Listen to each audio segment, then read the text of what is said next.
The wind that January night of 1885 didn't howl. It screamed, cut through the timber walls of Ethan Blackwood's ranch house like it meant to carve Montana territory down to bedrock.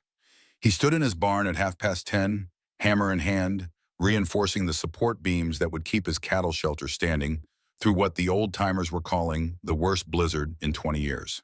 At 47, Ethan moved with the calculated efficiency of a man who had learned that survival depended on preparation. His calloused hands, scarred from rebel shrapnel at Antietam, checked each joint with the thoroughness that had kept him alive through 3 years of war. The barn held 380 head of cattle, worth $15,000 if the spring market held steady. Everything he had built in 4 years of careful, solitary work since mustering out of the 7th Cavalry. The memory of Elena came unbidden, as it always did in the quiet moments between hammer strikes. Her voice echoing through these same rafters, calling him in for supper. Her hands gentle on his shoulders when the war nightmares woke him screaming. Her final breath rattling with consumption in the winter of 1881. The silence that followed had become his only companion, reliable as sunrise, predictable as the Montana seasons. He finished the last support beam and stepped back, studying his work through eyes that had surveyed battlefield fortifications.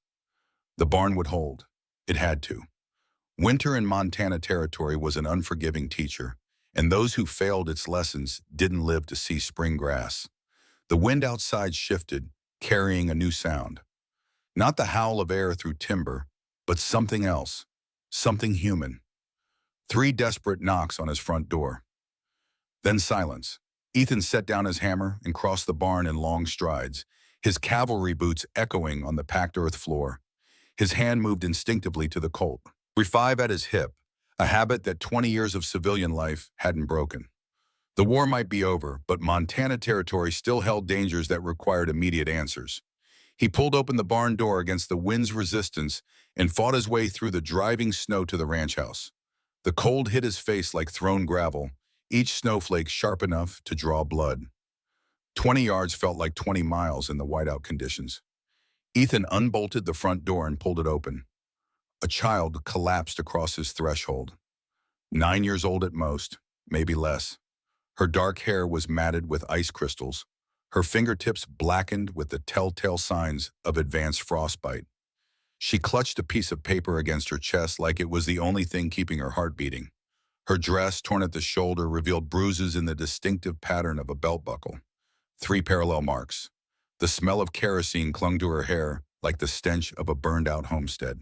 "They beat me," she whispered, the words barely audible above the wind's shriek. "Uncle Vernon says I'm his now. Took Mama and Papa's land." Ethan's military training kicked in before conscious thought could interfere. 23 years since he'd carried wounded soldiers from the battlefield, but his body remembered every movement. He lifted the child, surprised at how little she weighed. Lighter than his rifle, lighter than a sack of seed corn, lighter than anything that contained a human soul should weigh.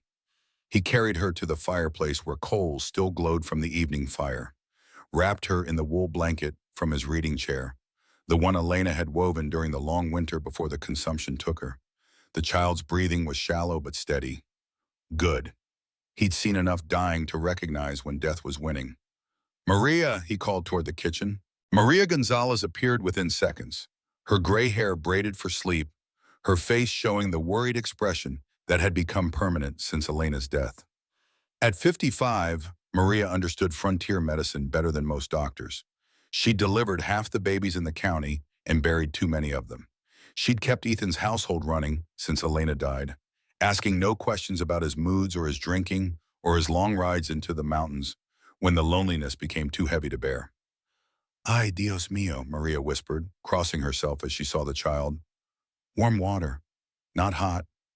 Maria filled a ceramic basin, testing the temperature with her elbow, the way she'd done for countless mothers in labor. The girl's hands went into the water slowly. She whimpered once, but didn't pull away. Brave child.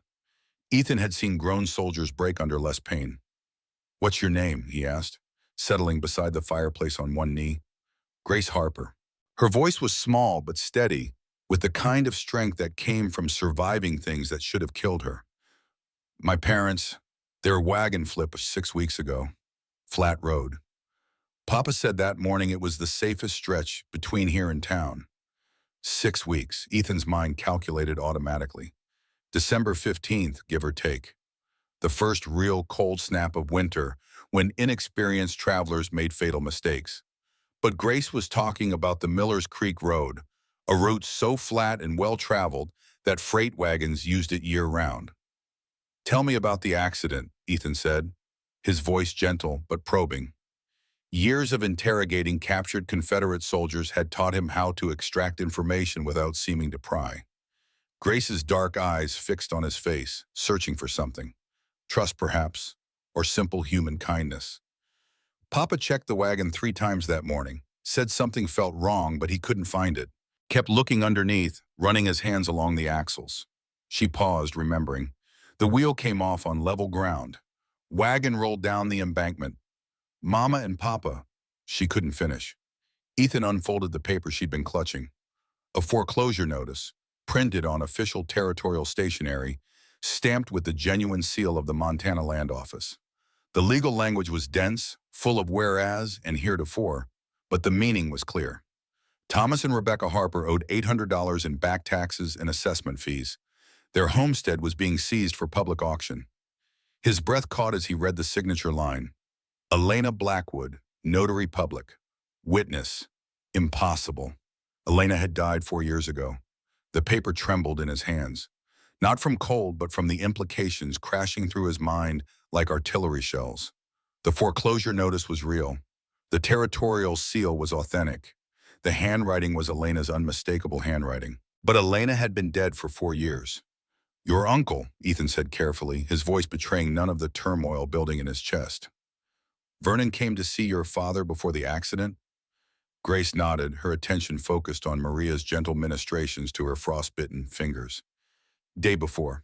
They argued in the barn for near an hour. Papa told him no, he wouldn't sell. Uncle Vernon said he'd find another way. She looked up at Ethan with eyes too old for her face. Papa came in after and told Mama to pack the important papers in the music box. Said if anything happened, I should bring them to Mr. Blackwood. He knew my name? You saved his life 3 years ago. Mine shaft collapsed up at the Silver Creek diggings. Papa said you pulled him out when the timber gave way. Didn't even know his name, but it risked your life anyway. Grace managed a small smile. Papa was a good judge of character. The pounding on the door started again, harder this time. 3 measured knocks, followed by a pause, then 3 more. Military precision, someone who understood that intimidation was as much about rhythm as volume. Maria helped Grace into one of Ethan's flannel shirts, rolling the sleeves until her stick-thin arms disappeared in the fabric. The girl looked like a scarecrow dressed in a man's clothes, but warmth was more important than dignity. Color was already returning to her cheeks. Ethan moved to the door, Winchester rifle in hand, but pointed at the floor. 23 years of civilian life hadn't dulled his instincts. He opened the door just wide enough to see outside, keeping his body positioned to slam it shut if necessary.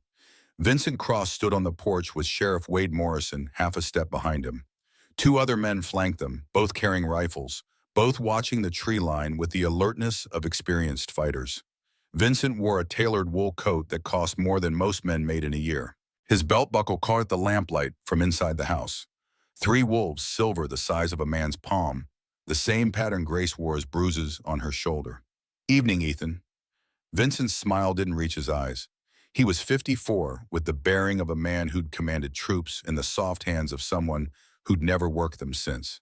Confederate, Ethan guessed from his posture. Cavalry, from the way he sat his horse.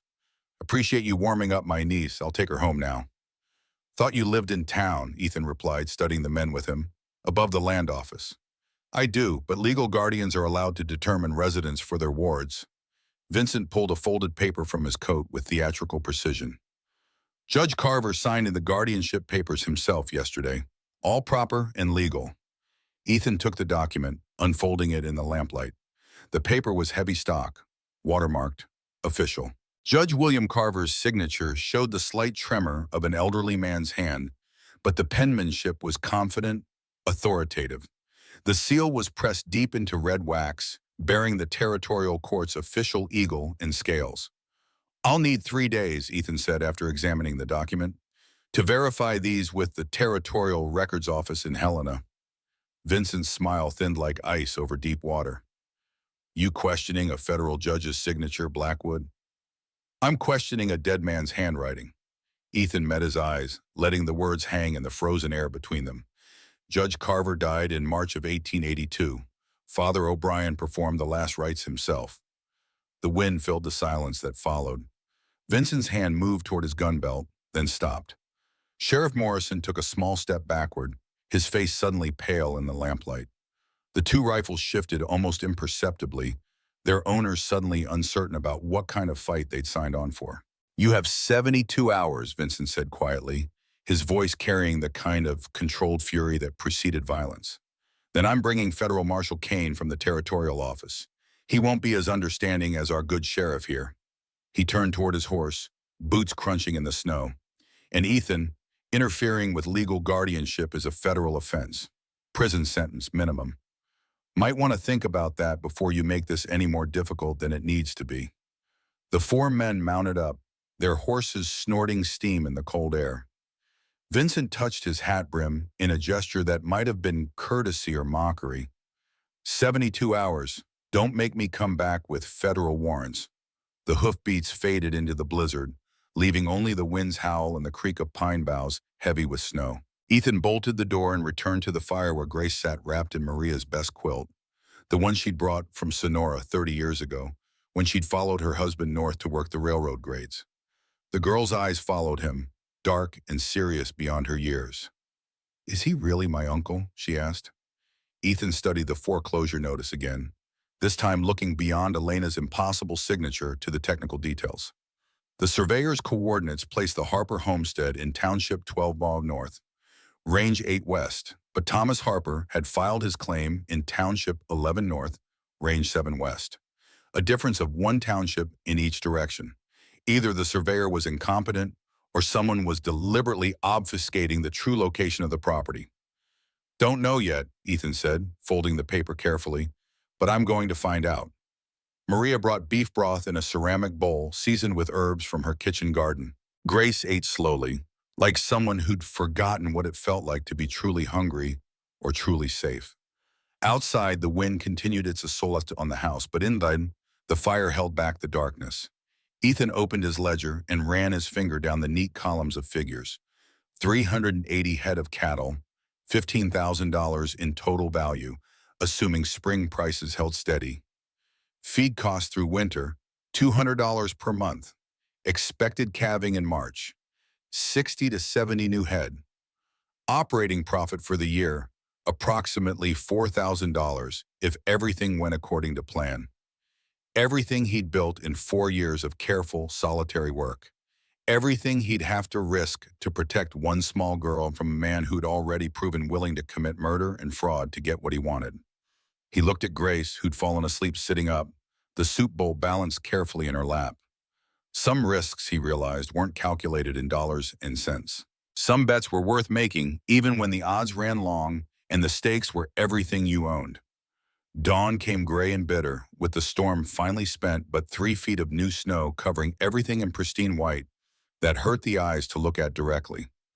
Ethan left Grace sleeping in the guest room, her small form barely visible under the pile of quilts Maria had arranged, and saddled his best horse for the 6-mile ride to Millbrook. The town looked smaller in winter, its 847 souls hunkered down in wood-frame buildings that seemed to shrink against the endless sky. Smoke rose from dozens of chimneys, carrying the smells of burning pine and breakfast cooking and the particular mustiness of too many people living too close together through the long Montana winter.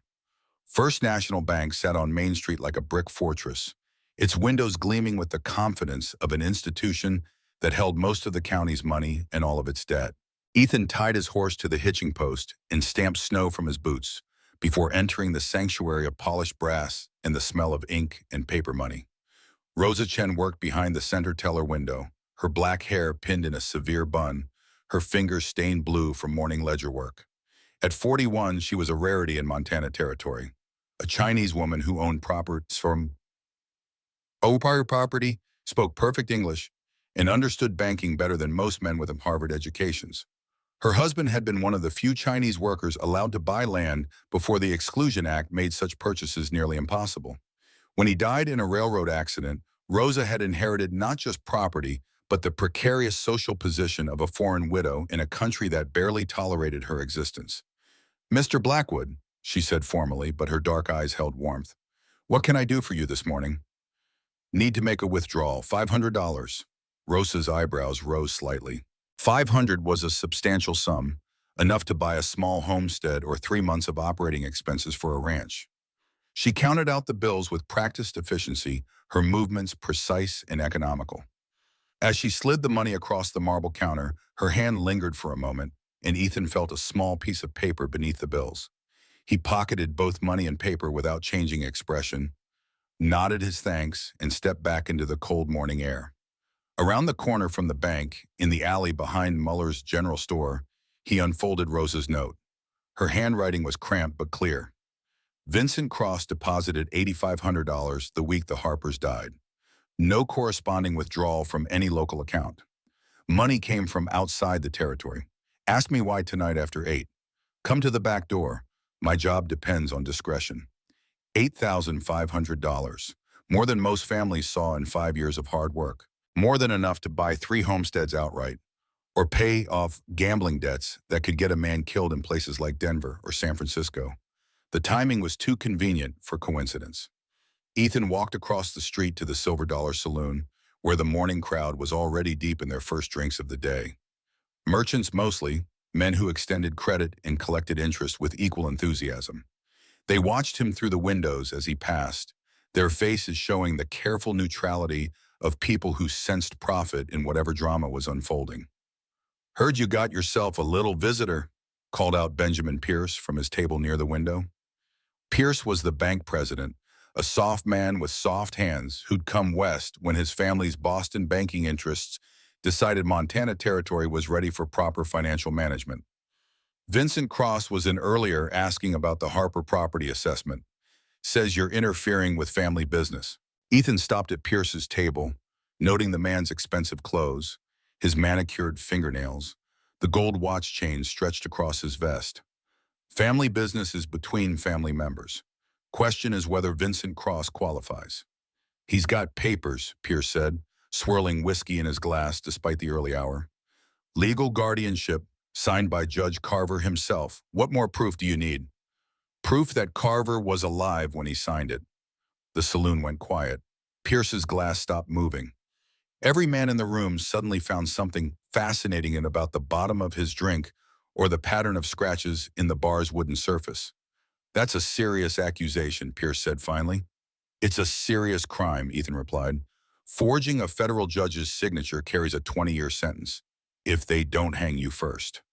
He left the saloon and walked up the hill to St. Mary's Church, where Father Declan O'Brien was sweeping snow from the front steps.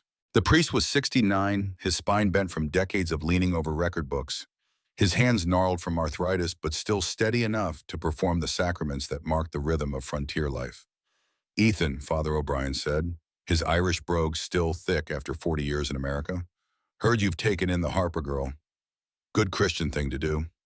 "Need to see a death certificate, Father, Judge William Carver." The priest's broom stopped moving. "Carver, what is your interest in a man 3 years dead?" "Someone's been using his signature on legal documents. Recent legal documents." Father O'Brien leaned his broom against the church wall and gestured for Ethan to follow him inside. The sanctuary smelled of incense and old wood and the particular mustiness of a building that held generations of prayers and sorrows. They passed through the nave to a small room behind the altar where the church kept its official records. The territorial government trusted churches to maintain civil records more than it trusted politicians, and for good reason. Priests and ministers had no financial stake in land deals or political appointments. Their only loyalty was to truth and to the communities they served. Father O'Brien pulled a leather-bound volume from the shelf and opened it with reverent care. "Here," Wren said, pointing to an entry dated March 15, 1882. "Judge William Carver, age 67, cause of death, heart failure. I performed the last rites myself, buried him in the cemetery overlooking Miller's Creek." Ethan studied the entry, noting the priest's careful handwriting, the official stamps and seals that made the record legally binding. Judge William Carver had died in March of 1882. Every document Vincent Cross possessed bearing Carver's signature was a federal crime punishable by death. Father, Ethan said, what do you know about Vincent Cross? Came to town about 4 years ago, claims to be a land speculator, but I've never seen him do honest work. Lives well for a man without visible income. The priest's eyes narrowed. Why, what's he done? More than I can prove yet, but I'm working on it. Ethan copied the death certificate information into his notebook, along with the official case number and Father O'Brien's attestation. The evidence was building, piece by piece, like a legal case he might have built during his brief time reading law before the war interrupted his education. But knowing the truth and proving it in territorial court were different things entirely. Vincent Cross had money, connections, and the willingness to use violence when legal intimidation failed. Ethan had a dead judge's signature and the word of a Chinese bank teller who could be deported for looking at white men the wrong way. The odds were not encouraging. Ethan rode home through the afternoon sun that did nothing to warm the bitter air. The mountains stood sharp against the horizon like broken glass, their snow-covered peaks catching light that turned them gold and pink and purple as the day died around them.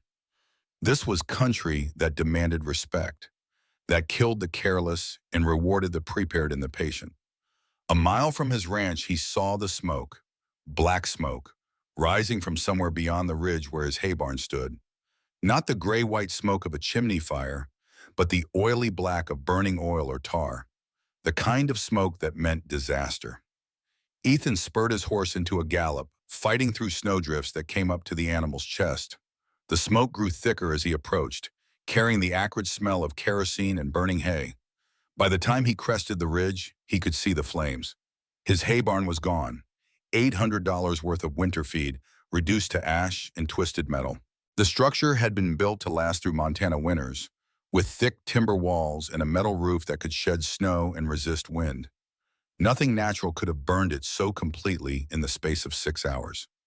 Grace and Maria stood by the house, watching the fire burn itself out.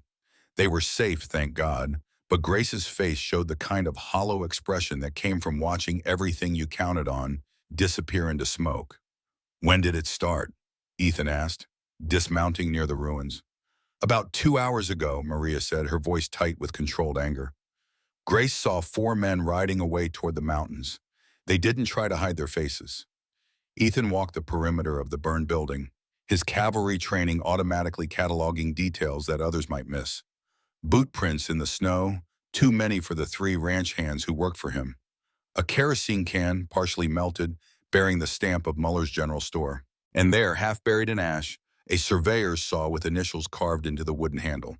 V.C. Vincent Cross. The message was clear. Legal pressure had failed, so Vincent was escalating to economic warfare. The hay barn was worth $800, enough to cripple Ethan's operation, but not enough to destroy it completely. This was a warning, not a finishing blow.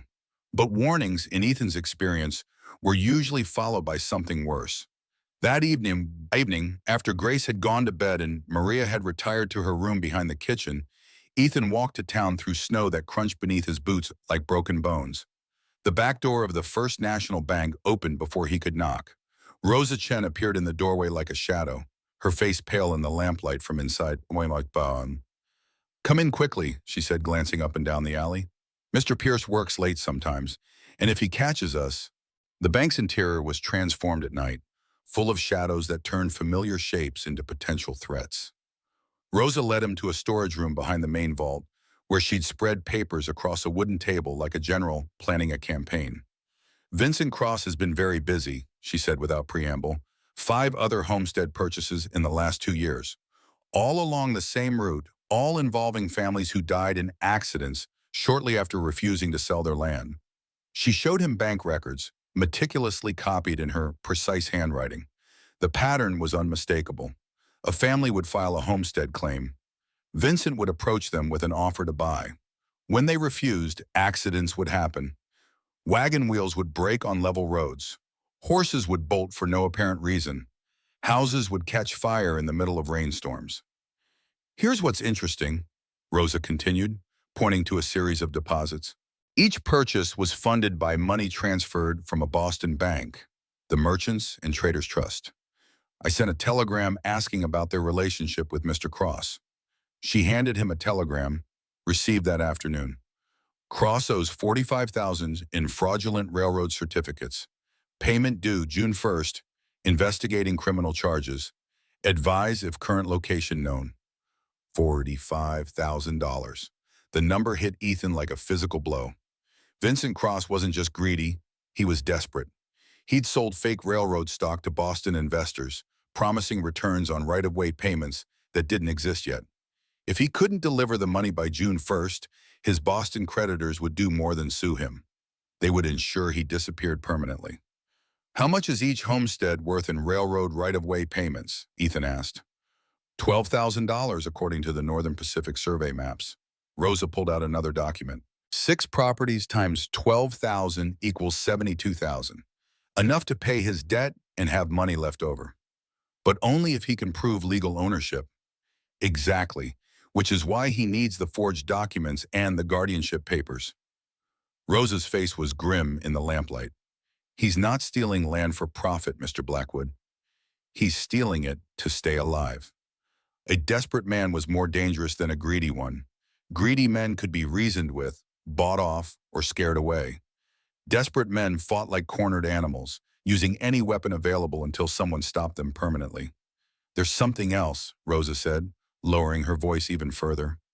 Mr. Pierce, the bank president, his personal account shows regular payments from Vincent Cross. $500 every month for the past year. Pierce is on Vincent's payroll? More than that, Pierce owns Northern Pacific Railroad stock. If the railroad gets clear title to all that land, his stock increases in value. Rosa's hands shook slightly as she gathered the papers. They're partners, Mr. Blackwood. Pierce provides the banking legitimacy. Vincent acquires the land. They split the profits. The conspiracy was larger than Ethan had imagined. Vincent Cross wasn't working alone. He had the support of Millbrook's most prominent citizen. Pierce could manipulate bank records, provide false documentation, and use his social standing to intimidate anyone who asked uncomfortable questions. Why are you telling me this? Ethan asked. You're risking everything. Rosa was quiet for a long moment, her dark eyes reflecting the lamplight. My husband built a good life here before he died. We followed the rules, paid our taxes, never caused trouble for anyone. But I've seen what happens to Chinese families who ask too many questions or challenge white men's business dealings. She met his eyes. That little girl deserves better than what happened to her parents. Someone needs to stand up for what's right, even if it's dangerous. Outside, snow had begun falling again, fat flakes drifting past the window like ashes from a distant fire. Ethan gathered the papers Rosa had copied, tucking them inside his coat where they would stay dry. Evidence was only useful if it survived to reach a courtroom. What's our next step? Rosa asked. I need to find Thomas Harper's music box. Grace says her mother hid the real will inside it, along with the deed to their property. Ethan stood, checking his pocket watch, nearly midnight. If I can prove Grace is my legal ward, Vincent's guardianship papers become worthless. Where is the music box? Willow Creek, somewhere near where the wagon went off the road. Ethan smiled grimly. Vincent doesn't know about it yet, but he will soon enough. When desperate men start losing, they get sloppy. Rosa walked him to the back door, checking the alley carefully before letting him out. Be careful, Mr. Blackwood. Vincent Cross has killed at least 6 people to get this far. He won't hesitate to kill more if you threaten his survival. Ethan walked home through falling snow, his mind working through the implications of what he'd learned. Vincent Cross was trapped between Boston creditors who would kill him and territorial law enforcement that would hang him. His only escape was to complete the land fraud and flee with enough money to disappear permanently. But Grace Harper stood in his way. As long as she lived to claim her inheritance, Vincent couldn't prove clear title to her parents' homestead. That made her more than an inconvenience. It made her a mortal threat to his survival, which meant she was in more danger than Ethan had realized. The attack came at 2 in the morning. Ethan woke to the sound of breaking glass and Grace screaming. He rolled out of bus. Byron belonged on a bed, grabbed his rifle, and ran toward her room in his underwear and bare feet. The hallway was full of smoke and the acrid smell of kerosene. Grace's window was broken, jagged glass scattered across the floor. A burning torch lay on her bed, the quilt smoldering around it. Grace stood pressed against the far wall, her nightgown singed but her body intact. "Get out!" Ethan commanded, beating at the flames with his hands. "Maria, fire!" Maria appeared with a bucket of water from the kitchen, dousing the burning bedding before the flames could spread to the wooden walls. Grace ran to Ethan, wrapped her arms around his waist, her small body shaking with fear and cold. Outside, hoofbeats pounded through the snow. 4 riders moving fast toward the mountains to mountains. Too dark to identify faces, but Ethan didn't need to see them clearly. He knew who they were and what message they'd come to deliver. "They tried to kill me," Grace whispered against his chest. The torch hit right where my head was on the pillow. Ethan felt something cold and hard settle in his chest. Something that had kept him alive through 3 years of war and 20 years of frontier life. Men who threatened children crossed a line that couldn't be uncrossed. "Pack your things," he told Maria. "Both of you, we're going to town." "Running won't solve this," Maria said, sweeping glass into a dustpan with angry, efficient movements. "Not running," forcing Vincent's hand. Ethan checked his rifle, made sure it was loaded. He just escalated from intimidation to attempted murder. That changes everything. They reached Millbrook before dawn, taking rooms at the Frontier Hotel where the desk clerk asked no questions about early arrivals or the smell of smoke on their outer clothes. Grace slept between clean sheets for the first time since her parents died, while Ethan sat by the window watching the street for movement. At 8 sharp, Sheriff Wade Morrison knocked on their door. He looked like a man who hadn't slept, his face gray with exhaustion and something that might have been guilt. "Need to talk to you, Ethan," Morrison said. "Official business." "About what?"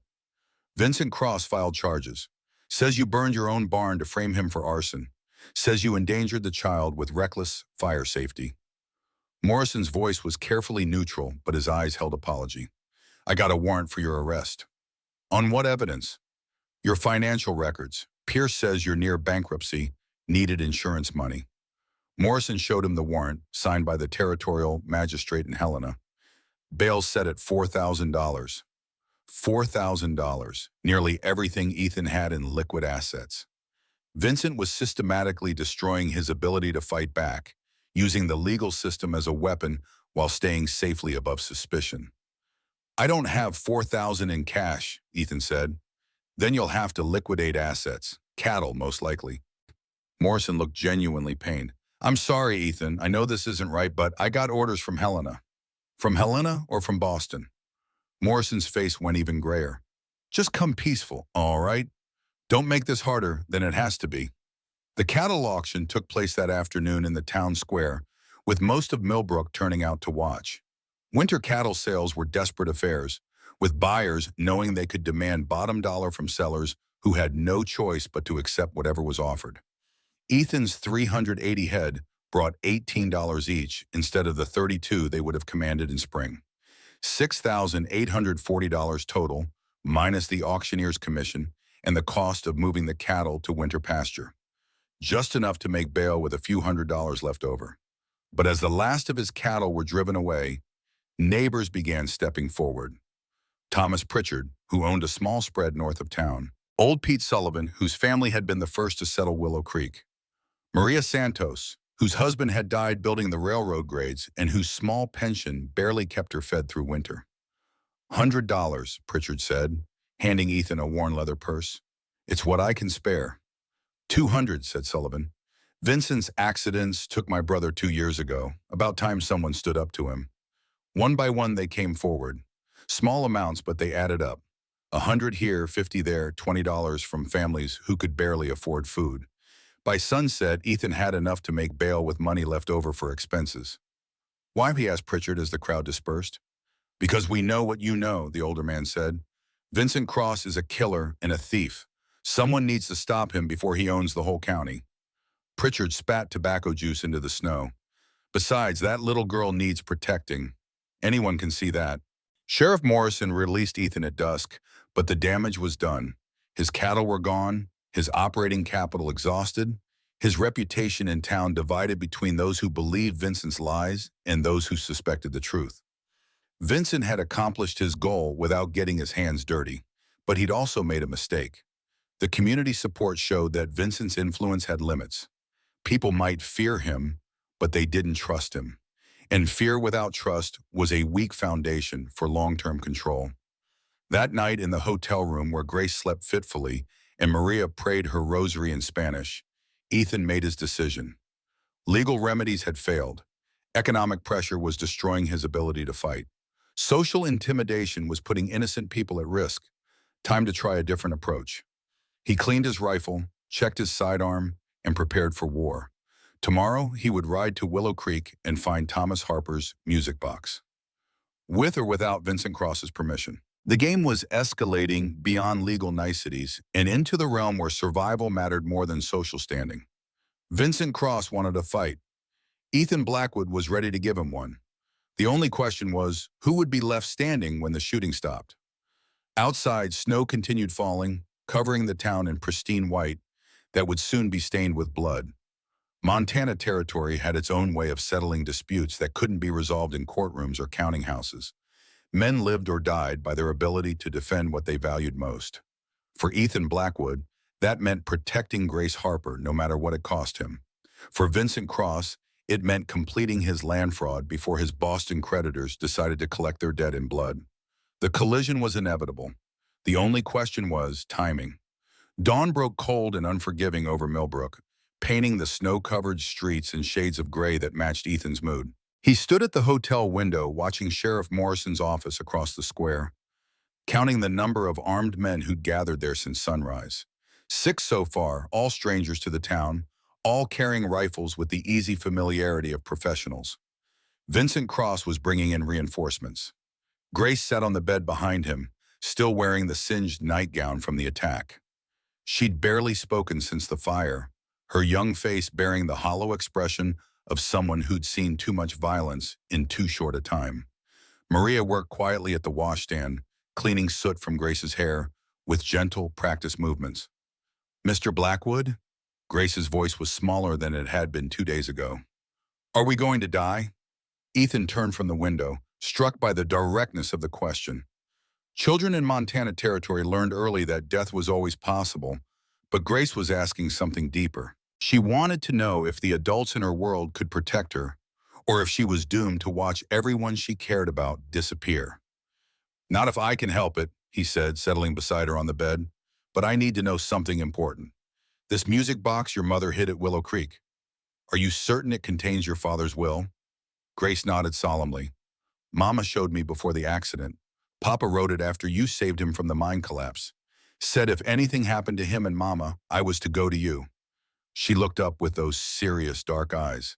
"Said you were the kind of man who kept his word, no matter what it cost." Thomas Harper had shown remarkable foresight for a simple homesteader. He'd understood that filing a valuable land claim would make him a target, and he'd taken steps to protect his daughter from the inevitable consequences. The question was whether those precautions would be enough to save her now. A knock at the door interrupted his thoughts. Sheriff Morrison entered without waiting for permission, his face showing the strain of a man caught between duty and conscience. "Ethan, we got a problem," Morrison said, closing the door behind him. "Vincent's filing new charges. Says you threatened him with violence yesterday evening.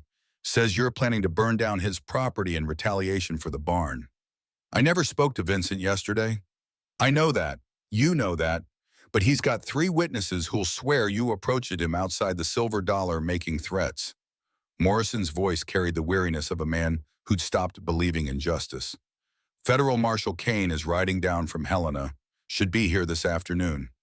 "Kane's in Vincent's pocket too?"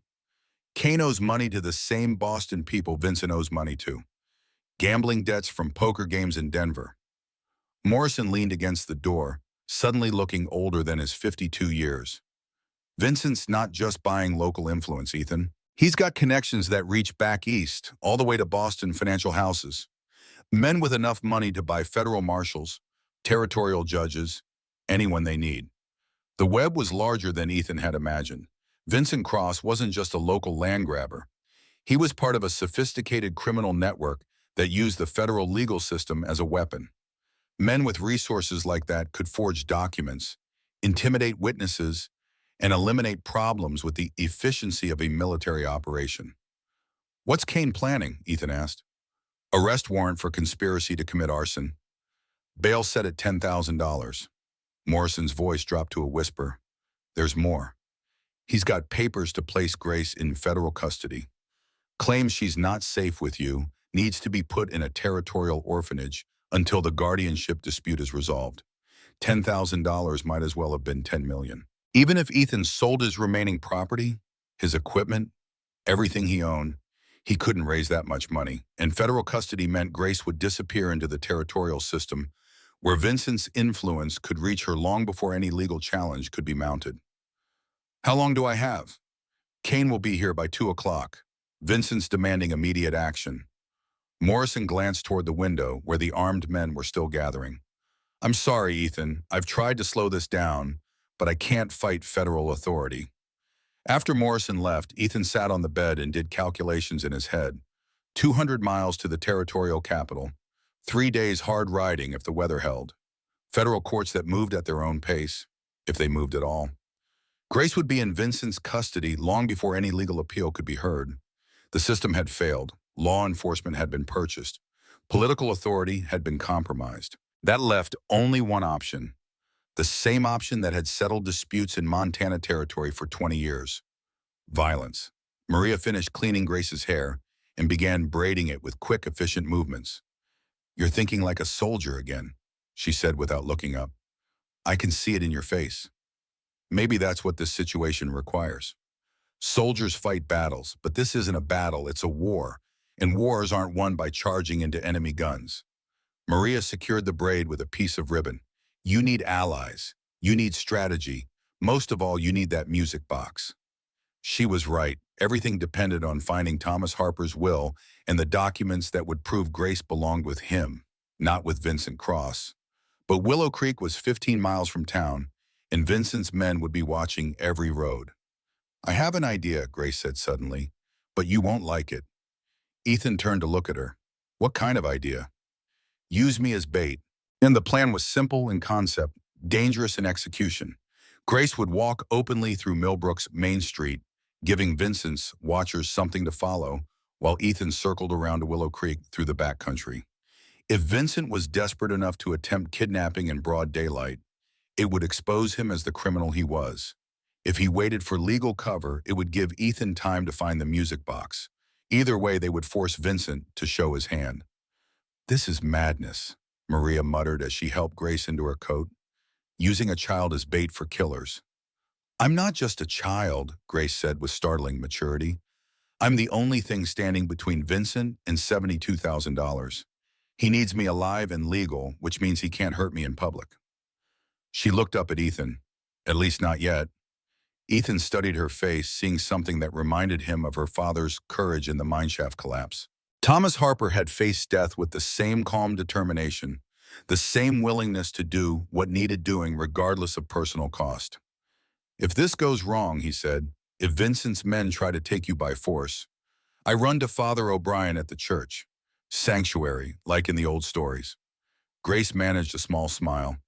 "Mama read me those stories. Knights and castles and people who fought for what was right." At 11 o'clock, Grace walked out of the Frontier Hotel and down Millbrook's Main Street like she owned the town. Ethan watched from the window as Vincent's men spotted her immediately, 2 of them falling into step 50 yards behind, while a third ran toward the land office where Vincent kept his headquarters. Within minutes, Grace had drawn 4 armed men and Vincent himself into following her stately progress toward the church. She moved with the unhurried pace of someone taking a morning constitutional, stopping to examine window displays, pausing to pet a stray dog, giving every impression of a child without a care in the world. It was a masterful performance, and it gave Ethan the opening he needed. He slipped out the hotel's back door and made his way to the stable where he'd arranged to borrow a horse from Tom Pritchard. The animal was a sturdy paint mare, bred for endurance rather than speed, exactly what he needed for a hard ride through snow-covered backcountry. The route to Willow Creek wound through pine forests and across frozen meadows where the only sounds were wind through branches and the crunch of snow under his horse's hooves.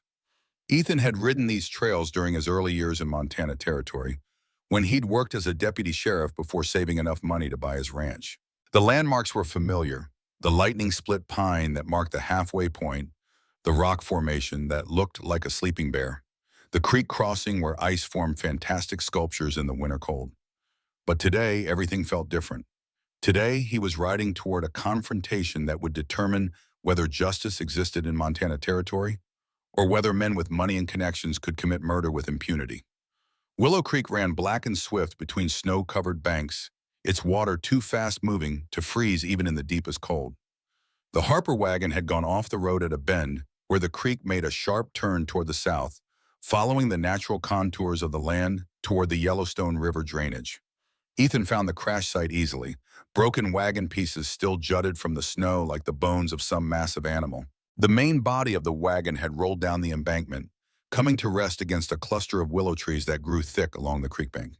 He tied his horse to a pine tree and began the careful descent down the snow-covered slope. The wagon had been thoroughly scavenged, probably by Vincent's men looking for anything of value. But they'd been searching for obvious wealth: money, jewelry, weapons. They wouldn't have known to look for a small music box hidden in a secret compartment. The wagon bed was split down the middle, its wooden planks scattered like pickup sticks.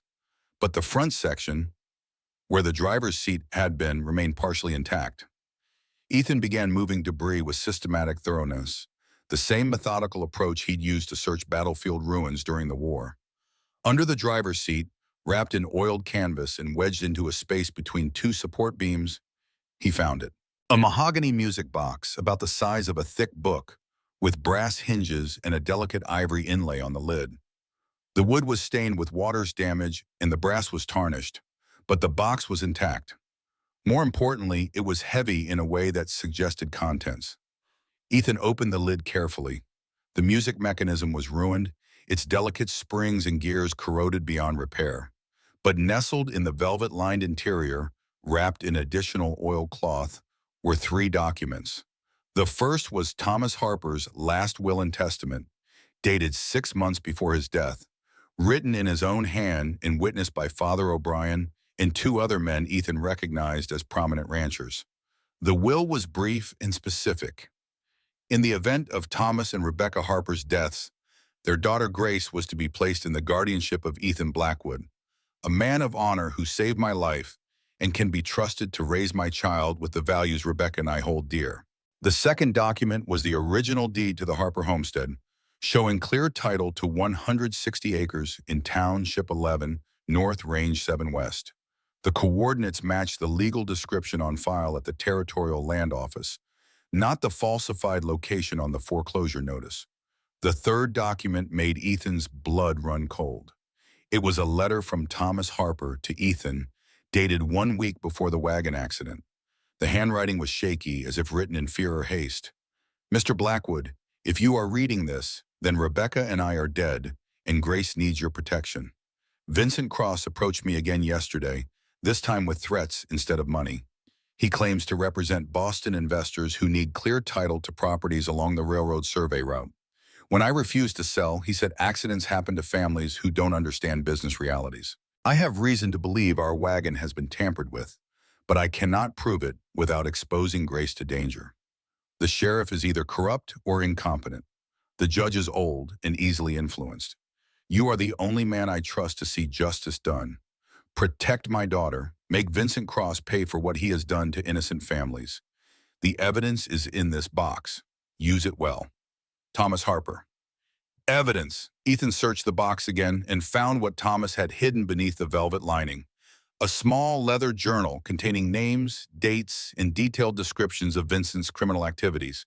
6 homestead families, all approached with purchase offers, all refusing to sell, all dying in suspicious accidents within weeks of their refusal. Thomas had been keeping records, building a case, preparing for the legal battle he'd never lived to fight. The journal contained more than just Harper family information. It documented the entire conspiracy: Vincent's partnership with Benjamin Pierce at the bank, the forged signatures on legal documents, the intimidation tactics used against families who wouldn't sell, the systematic corruption of local law enforcement. Most damaging of all, it contained correspondence between Vincent and his Boston creditors. Letters that proved the land fraud was part of a larger scheme to defraud railroad investors. Vincent hadn't just sold fake stock certificates, he'd promised to deliver specific properties along the Northern Pacific route, properties he didn't own and couldn't legally acquire. The Boston investors weren't just creditors, they were victims of Vincent's fraud, men with enough money and influence to destroy him if they learned the truth about his operations. Ethan tucked the documents inside his coat, covering them with oiled cloth to protect against moisture. The evidence was overwhelming, enough to hang Vincent and Pierce and anyone else involved in the conspiracy, but evidence was only useful if it reached honest authorities, and honest authorities were in short supply in Montana Territory. He climbed back up the embankment and mounted his horse, already planning his next move. The territorial capital was 200 miles northeast, a hard ride even in good weather. But the territorial governor was an honest man, appointed by Washington rather than elected locally, with no financial ties to Montana land speculation. If Ethan could reach Helena with the evidence, he could bypass the corrupt local authorities and bring federal law enforcement to bear on Vincent's operation. It would take time, but time was something Grace's situation didn't allow. Vincent Cross had until June 1st to pay his Boston debts or face the consequences. That gave him 4 months to complete his land fraud and flee the territory. 4 months to eliminate anyone who stood in his way, including a 9-year-old girl who represented the difference between his survival and his destruction. The sound of pursuit reached Ethan when he was still 3 miles from town. Hoofbeats in the distance, moving fast through snow that should have slowed any sensible rider. Too many horses for a casual patrol, too urgent for anything but a manhunt.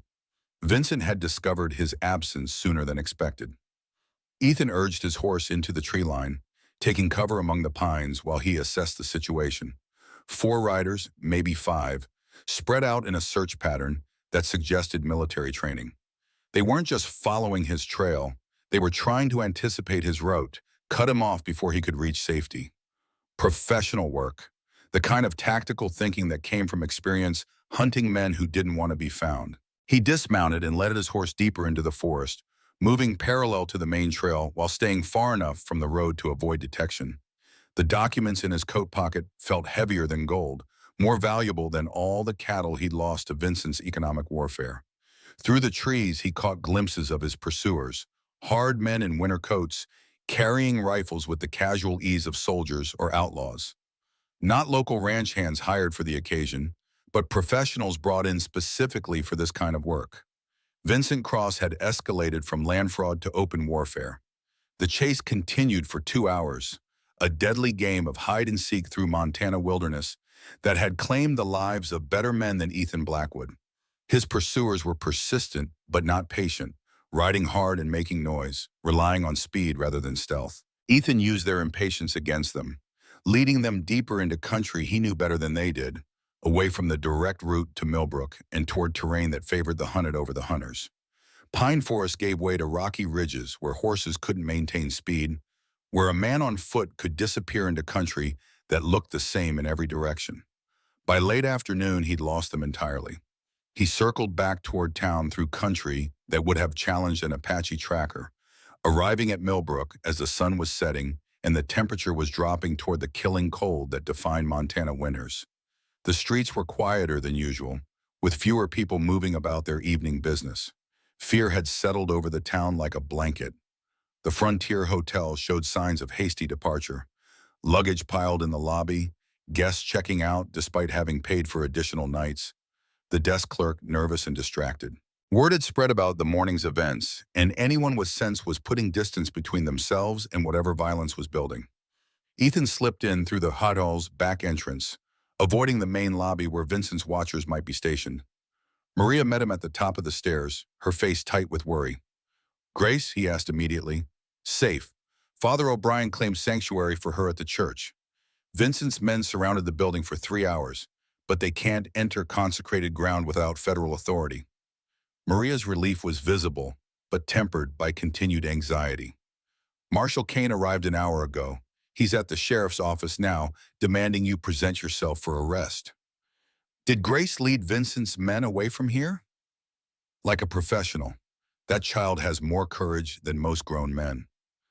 Maria helped him out of his coat, checking automatically for injuries.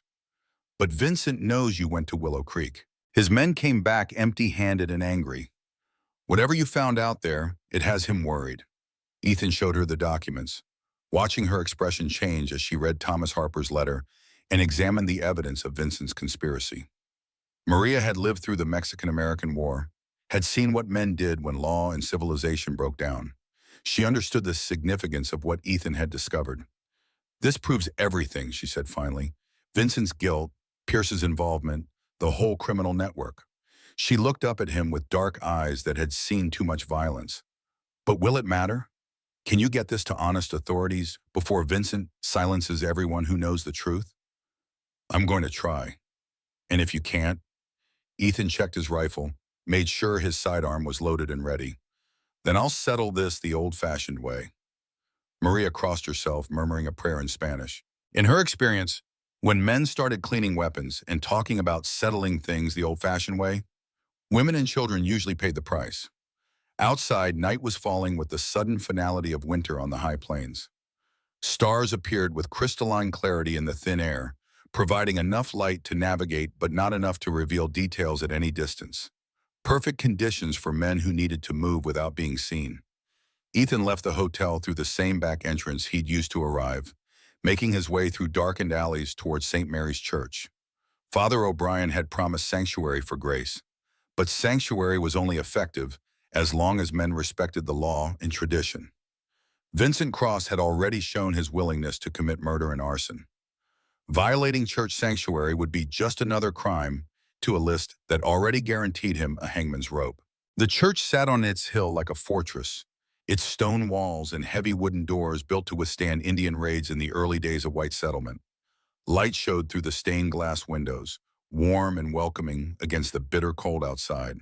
Ethan approached carefully, watching for sentries or signs of ambush. Vincent's men had withdrawn when their legal authority proved insufficient to violate sanctuary, but they could be watching from a distance, waiting for an opportunity to act without witnesses. Father O'Brien answered his soft knock immediately, as if he'd been waiting beside the door. "Ethan, thank God you're safe," the priest whispered, ushering him inside and barring the door behind him. "Grace has been worried sick. She was afraid Vincent's men had caught you at Willow Creek.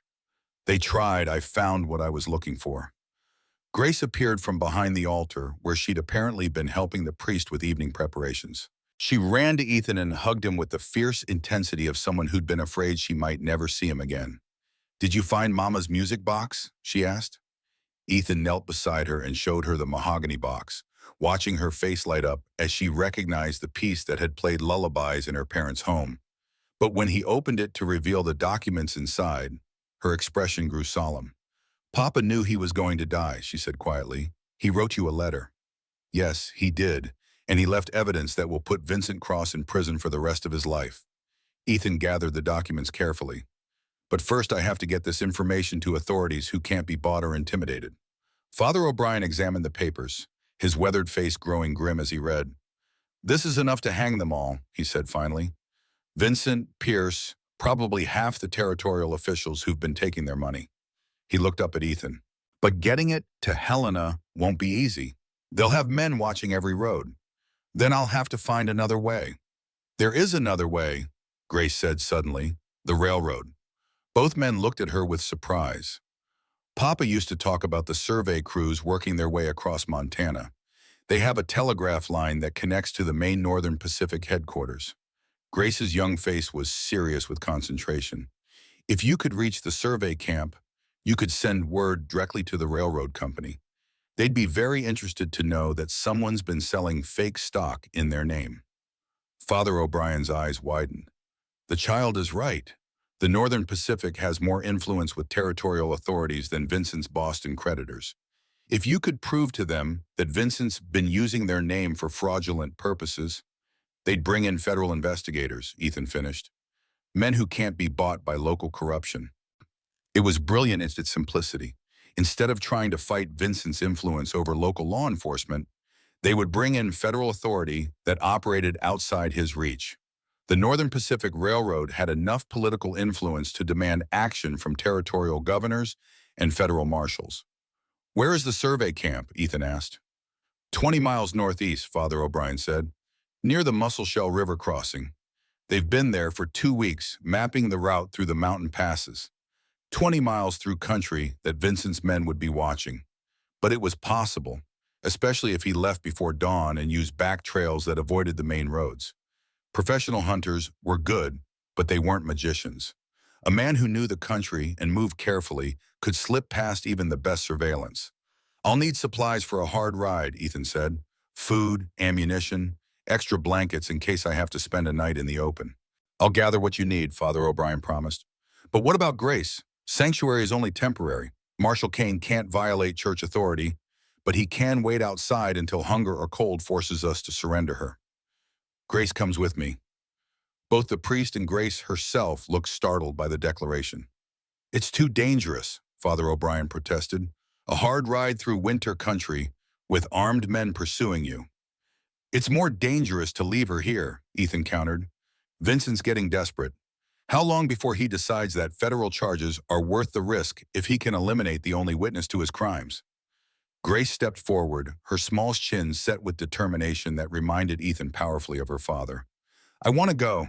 I've been hiding and running and letting other people make decisions about my life for too long." She looked up at him with eyes that held no trace of childhood innocence. "Besides, if Vincent catches me, I want to be with someone who will fight for me."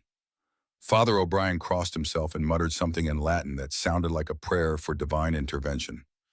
"This is madness," he said finally. "But perhaps madness is what this situation requires." Outside, the wind was rising again, carrying the promise of another storm. Winter in Montana Territory was an enemy that killed more surely than bullets, but it was also an ally that could hide their movements and slow their pursuers. Ethan Blackwood had survived 3 years of war and 20 years of frontier life by understanding when to fight and when to withdraw, when to stand firm and when to adapt to changing circumstances. Tonight, he would ride into the storm with a 9-year-old girl and evidence that could bring down one of the most sophisticated criminal conspiracies in territorial history. The stakes couldn't be higher. Grace's life hung in the balance, along with justice for 6 murdered families and the future of law enforcement in Montana Territory. Vincent Cross had chosen this fight when he decided that money mattered more than human life. Now Ethan would finish it, one way or another. At 3 in the morning, with snow falling steadily and the wind howling like a living thing, Ethan and Grace slipped out of St. Mary's Church through the coal cellar door that Father O'Brien had used for deliveries since the building was constructed.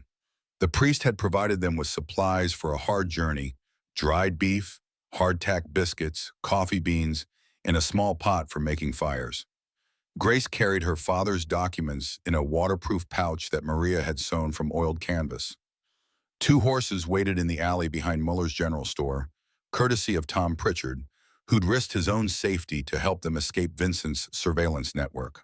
The animals were hardy frontier stock, bred for endurance rather than speed, capable of covering rough ground and weather that would kill less resilient mounts. "Remember," Ethan said as he helped Grace into her saddle, "if we're separated for any reason, head northeast toward the Musselshell River. Follow the water until you find the railroad survey camp. Tell them who you are and show them the documents. They'll protect you." Grace nodded solemnly, her small hands steady on the reins despite the cold and the danger they were riding into. She wore layers of wool clothing under a heavy coat, with thick mittens and a fur hat that made her look like a diminutive mountain man. But her eyes held the alertness of someone who understood that their survival depended on making no mistakes.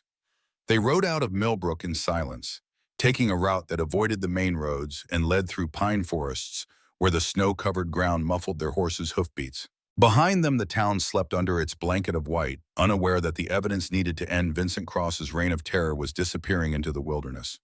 The first 10 miles passed without incident.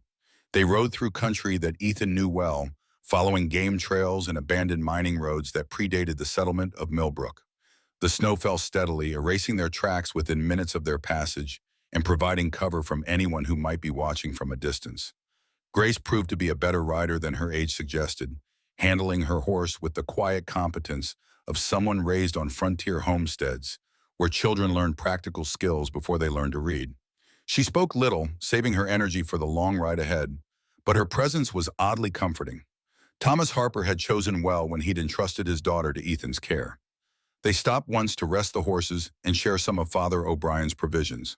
Grace ate her hardtack and dried beef with the methodical efficiency of someone who understood that food was fuel rather than pleasure. The storm was intensifying, driving snow that stung exposed skin and reduced visibility to a few yards in any direction. "How much farther?" Grace asked, her voice barely audible above the wind. 10 miles, maybe 12. We should reach the survey camp by noon if the weather doesn't get worse. Ethan checked his pocket watch, surprised to find it was already past 6 in the morning.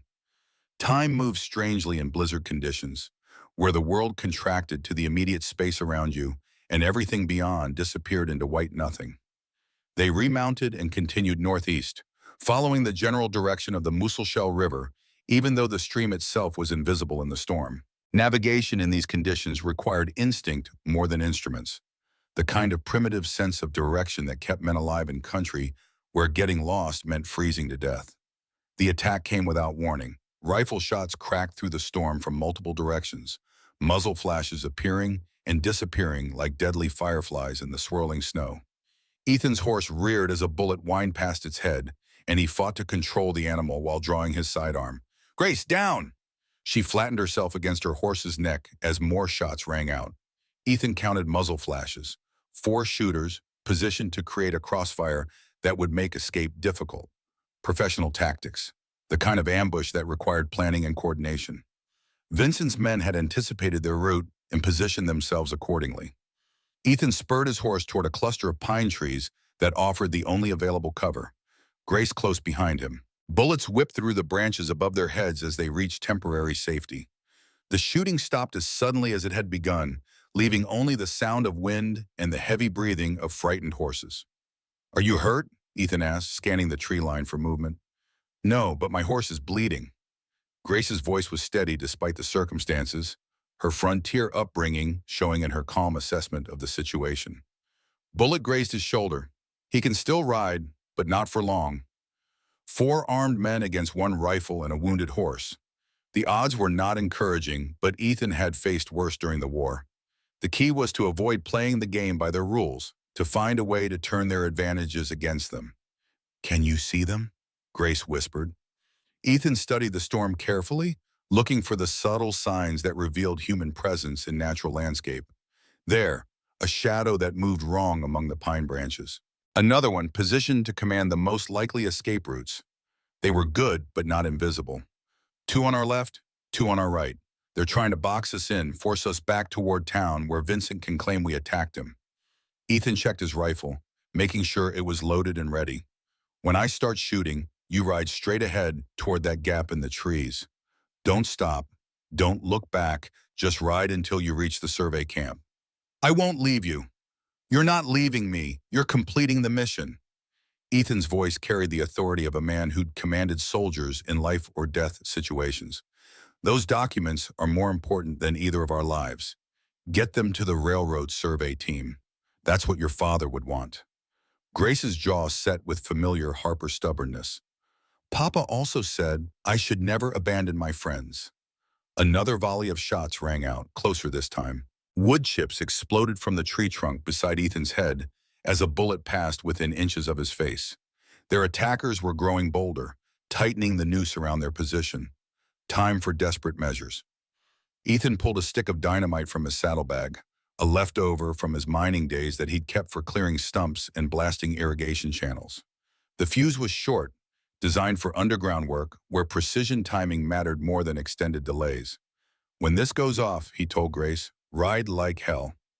He lit the fuse with a match, counted to 3, and threw the dynamite toward the largest concentration of muzzle flashes. The explosion shattered the morning quiet like thunder, sending snow and pine needles cascading from overhead branches and momentarily stunning everyone within 100 yards. "Now!" Grace spurred her wounded horse through the gap Ethan had indicated, disappearing into the storm with the precious documents. Ethan followed a moment later, using the confusion caused by the explosion to break through the ambush line before their attackers could regroup. Behind them, angry shouts rang out as Vincent's men realized their quarry had escaped. But pursuit in storm conditions was dangerous even for experienced riders, and the explosion had scattered their horses along with everything else. By the time they reorganized, Ethan and Grace had disappeared into the white wilderness of a Montana blizzard, racing toward a railroad survey camp that represented their only hope of justice in a territory where corruption had infected every level of law enforcement. The final chase had begun, and everything would be decided in the next few hours. The Northern Pacific Railroad survey camp appeared through the storm like a mirage of civilization in the wilderness. Canvas tents clustered around a central fire pit, with surveying equipment protected under waterproof tarps and a telegraph line strung between tall poles that disappeared into the swirling snow. Smoke rose from multiple chimneys, carrying the comforting smells of coffee and bacon that meant warmth, food, and safety. Ethan and Grace rode into the camp as the morning sun tried unsuccessfully to penetrate the storm clouds. Their horses were exhausted, their clothes soaked through despite the oiled canvas rain gear, and Grace's mount was favoring the shoulder where Vincent's bullet had grazed him. But they were alive, and more importantly, they carried the evidence that could bring down Vincent Cross's criminal empire.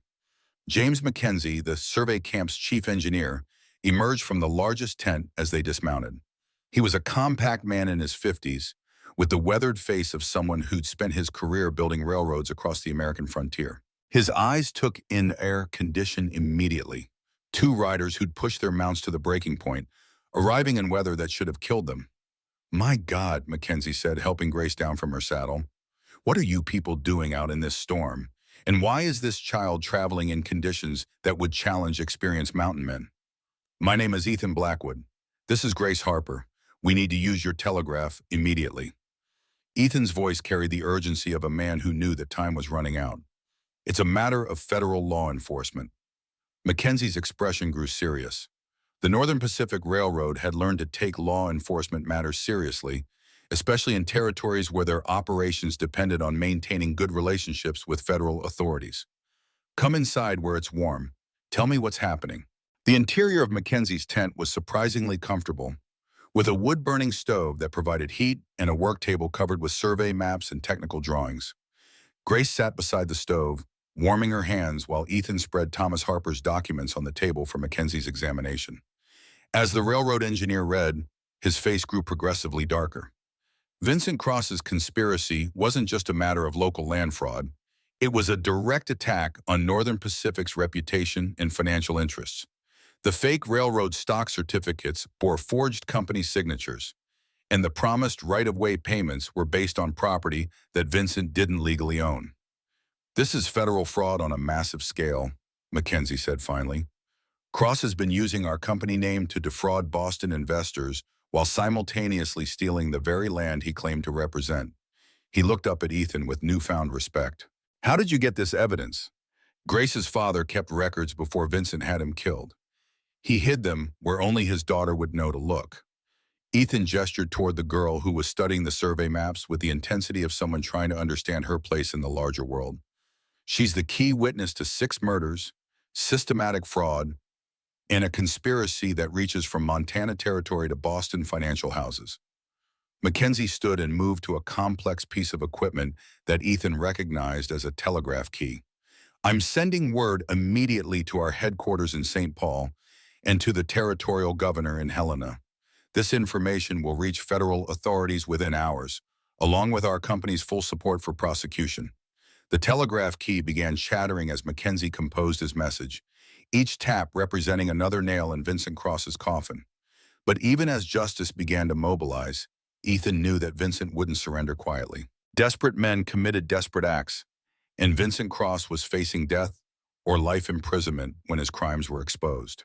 "How long before federal marshals can reach Millbrook?" Ethan asked. 2 days, assuming the storm doesn't delay them, but I can have territorial authorities there by tomorrow morning." Mackenzie paused in his telegraphing. "Why, do you think Cross will run?" "I think he'll try to eliminate the witnesses before federal authorities arrive. Grace is the only person who can testify about what her father discovered. Without her, the evidence becomes circumstantial." Grace looked up from the survey maps, her young face showing the strain of too much knowledge about adult evil. "He won't stop hunting me, will he?" Even if you put him in jail, there are other people involved, people with money and influence. She was right, and her understanding of the situation was both impressive and heartbreaking. Vincent Cross was part of a criminal network that extended far beyond Montana territory. His Boston creditors had their own reasons for wanting witnesses silenced, their own resources for ensuring that inconvenient truths never reached courtrooms. "There's something else," Mackenzie said, setting down the telegraph key. "I've been authorized to make you an offer on behalf of Northern Pacific Railroad." He turned to Grace. "We're prepared to purchase your family's homestead for full market value, $25,000, cash payment, with clear title transfer." $25,000. The number hung in the air like a physical presence. More money than most families saw in a lifetime, enough to ensure Grace's education, her future, her security for decades to come. "Why so much?" Grace asked with the practical directness of her frontier upbringing. "The land isn't worth more than $5,000. Mackenzie smiled at her business sense. "Because the land sits directly on our plan en route, and because your family's clear title prevents costly legal challenges that could delay construction for years." He gestured toward the survey maps. "Time is money in railroad construction, Miss Harper. We're willing to pay premium prices for properties that solve problems rather than create them." Grace studied the maps more carefully, tracing the red lines that marked the proposed railroad route. Her small finger followed the path from Millbrook through the mountain passes toward the Western Territories, where the Northern Pacific would eventually connect with existing lines. "Papa always said this land would be valuable someday," she said quietly. "He just didn't live to see it." "He saw it," Ethan corrected. "That's why Vincent Cross wanted him dead." A commotion outside the tent interrupted their conversation. Shouting voices, the sound of horses arriving in camp, the sharp crack of rifle bolts being worked. Mackenzie moved to the tent flap and peered outside, his face growing grim. "We have visitors," he said. "6 mounted men, all armed. The leader matches your description of Vincent Cross." Vincent had tracked them through the storm with the persistence of a man who had nothing left to lose. His Boston creditors would be expecting results by June, and every day that Grace remained alive to testify was another day closer to his destruction. "Can your men fight?" Ethan asked, checking his rifle. "My crew includes 5 ex-cavalry troopers and 3 men who fought with Sherman's March to the Sea," Mackenzie replied grimly. "We're not helpless, but this is supposed to be a peaceful survey operation, not a military engagement." Outside, Vincent's voice cut through the storm with parade ground authority. "Mackenzie, I know you're in there. Send out Blackwood and the girl, and this doesn't have to get ugly." "Federal authority," Mackenzie shouted back. "You're interfering with official railroad business on federal land." "Federal authority is exactly what I'm representing." Vincent's reply carried the confidence of a man who held legal documents. "I have warrants for Blackwood's arrest and custody papers for the child. Surrender them immediately or face charges of harboring fugitives." Mackenzie looked at the documents spread across his work table, then at Grace, who sat beside the stove with the composure of someone far older than her 9 years. The choice was clear: surrender them to Vincent's illegal authority, or stand firm and risk a shootout that could result in innocent deaths. "Mr. Mackenzie," Grace said quietly, "my papa trusted Mr. Blackwood to protect me. Mr. Blackwood trusts you to do what's right." She stood and walked to the tent flap, looking out at the armed men who'd come to drag her back into Vincent's custody. "But I won't let anyone else get hurt because of me." Before either man could stop her, Grace stepped outside into the storm. "Uncle Vernon," she called, her young voice carrying clearly across the camp with deliberate irony. "I'm here, but I want to know something first." Vincent Cross sat his horse in the center of the survey camp, flanked by the same professional gunman who'd ambushed them in the forest. His face showed the strain of a man who'd been awake for days, driven by desperation and cocaine, and the knowledge that failure meant death. "What do you want to know, Grace?"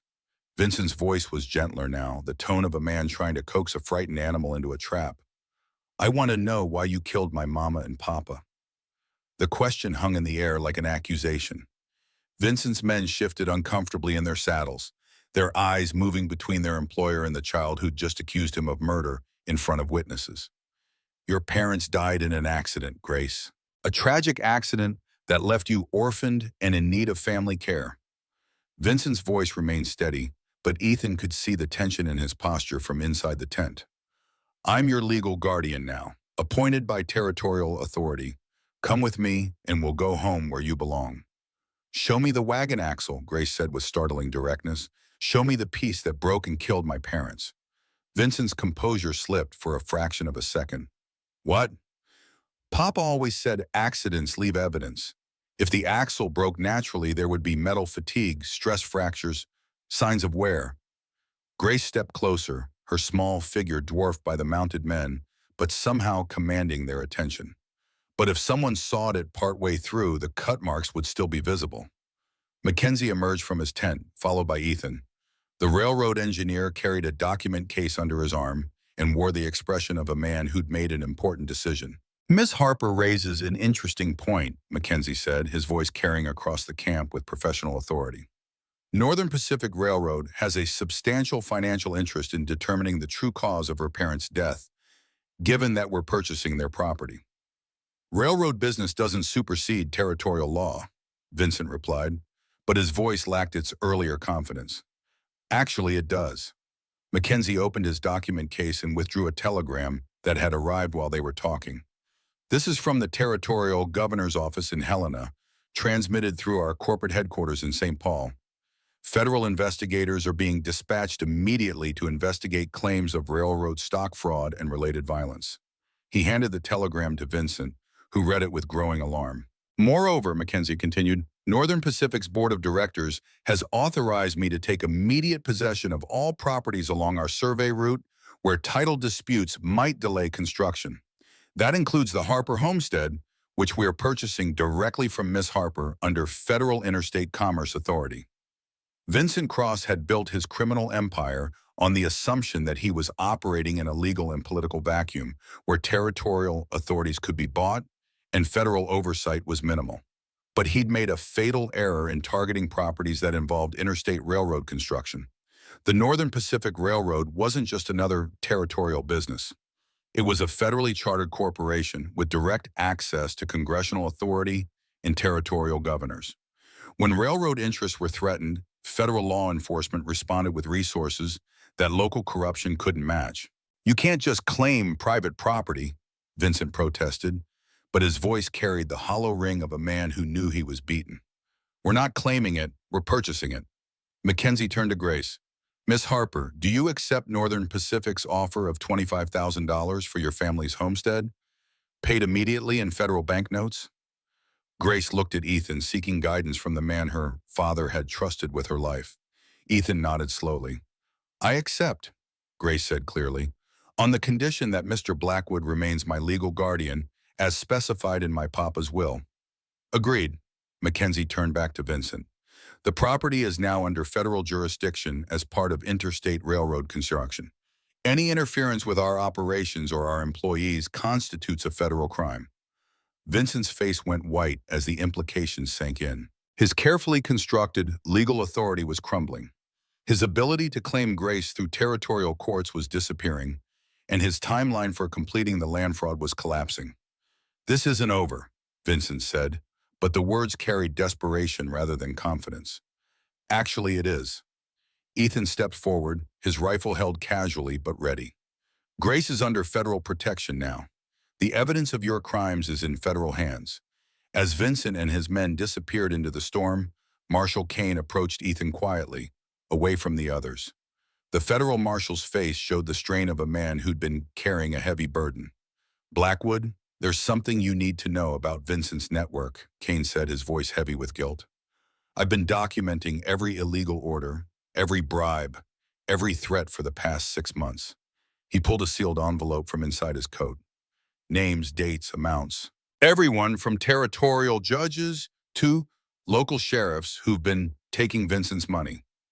Ethan took the envelope, feeling its weight. Why tell me this now? Because my daughter died when she was Grace's age. Kane's voice cracked slightly. Pneumonia, nothing I could do about it. But this time, there is something I can do. He met Ethan's eyes. If something happens to me, that envelope goes to the territorial governor. Vincent's network is bigger than you know, but it ends here. Kane touched his hat brim and walked back toward his horse. Those documents prove Vincent corrupted half the federal officials in Montana Territory. But more importantly, they prove Grace Harper is the key to bringing down the entire operation. Your Boston creditors are going to learn that their investment was based on fraud, and they're going to want their money back. Vincent's hand moved toward his gun belt, then stopped as he realized he was surrounded by armed men who had no reason to let him leave alive. His professional gunmen were employees, not believers, and employees didn't die for causes they didn't understand. The standoff stretched for long seconds before Vernon made his choice. He spurred his horse toward the forest, his men following without argument. They disappeared into the storm like the criminals they were, leaving behind only the sound of hoofbeats fading into wilderness. But Ethan knew this wasn't truly over. Desperate men didn't surrender. They adapted, found new approaches, waited for better opportunities. Vincent Cross would be back, and next time, he wouldn't announce his presence with legal documents and territorial authority. Next time, he would come in the night with fire and bullets. The attack came 3 hours later, just as the storm was beginning to clear, and afternoon sunlight was trying to penetrate the cloud cover. Ethan was helping Mackenzie's crew secure the survey equipment when the first rifle shot cracked across the camp. Vincent had returned with reinforcements. "Everyone down," Mackenzie shouted, as bullets began whistling through the camp from multiple directions. This time, Vincent wasn't bothering with legal pretenses or territorial authority. He'd decided on direct action, probably reasoning that dead witnesses couldn't testify about fraud or murder. Ethan counted muzzle flashes, at least 12 shooters, positioned in a circle around the camp. Professional work, the kind of coordinated assault that required military planning and experienced fighters. Vincent had used his remaining resources to hire genuine killers, men who fought for money rather than principle. The railroad crew responded with the efficiency of veterans.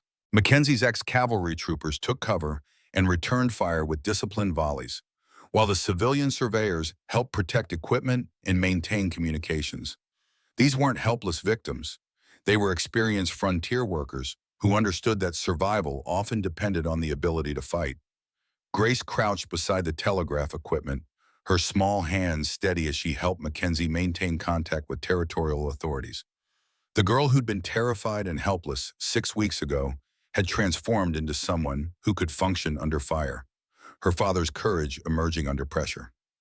"Federal marshals are en route from Helena," Mackenzie reported as bullets whined overhead. "But they're still 18 hours away. We have to hold until then." 18 hours. Ethan calculated ammunition, water, food supplies. The camp could withstand a siege if Vincent's men fought conventionally, but desperate criminals rarely fought conventionally. They used fire, explosives, tactics that prioritized immediate results over long-term consequences. "They're not trying to take prisoners," Ethan observed as a bullet shattered the telegraph pole inches from Grace's head. "They're trying to kill everyone who can testify." Mackenzie's face was grim as he worked the telegraph key, sending urgent messages to every federal authority within reach. "Cross has decided that mass murder is preferable to federal prison. We're dealing with a man who has nothing left to lose." The siege continued through the afternoon, with Vincent's men gradually tightening their circle around the camp. They moved with professional competence, using cover effectively, and coordinating their fire to keep the defenders pinned down. But they were also expending ammunition at an unsustainable rate, suggesting they planned to end this quickly rather than settle in for a prolonged engagement. As evening approached, Ethan realized what Vincent was planning. "They're going to rush us after dark," he told Mackenzie. "Coordinated assault from all sides, relying on superior numbers and the confusion of night fighting. Can we hold?" Ethan looked around the camp, counting defenders and assessing their positions. Mackenzie's crew was competent but small, and their fortifications were designed for weather protection rather than military defense. Against a determined assault by experienced fighters, their chances were not encouraging. Maybe, but not without casualties. Ethan checked his rifle, counted his remaining ammunition. "There's another option." "Which is?" "I take Grace and break out before the assault begins. Draw them away from the camp, lead them into country where their numbers won't matter as much." Mackenzie's expression showed what he thought of that plan. "That's suicide, Blackwood. You can't fight 12 men in open country." "I don't have to fight them. I just have to keep them busy until federal marshals arrive." Ethan looked toward Grace, who was listening to their conversation with the serious attention of someone who understood that her survival was being discussed. It's better than letting them overrun the camp and kill everyone. Grace stood up, her small face set with familiar Harper determination. If Mr. Blackwood goes, I go with him. They're hunting me, not the railroad crew. Take me away from here and they'll follow. Absolutely not, Mackenzie protested. I have federal responsibility for your safety now. You have responsibility for my property. Mr. Blackwood has responsibility for my life. Grace's voice carried a maturity that was heartbreaking in someone so young. Besides, my papa didn't trust me to his care, so I could hide behind other people when things got dangerous. As if summoned by her words, Thomas Harper's ghost seemed to move through the camp, reminding everyone of the courage that had led him to challenge Vincent Cross despite knowing it would probably cost him his life. Some fights were worth having, regardless of the odds. There's a box canyon about 2 miles northeast, Mackenzie said reluctantly. Narrow entrance, high walls, only one way in or out.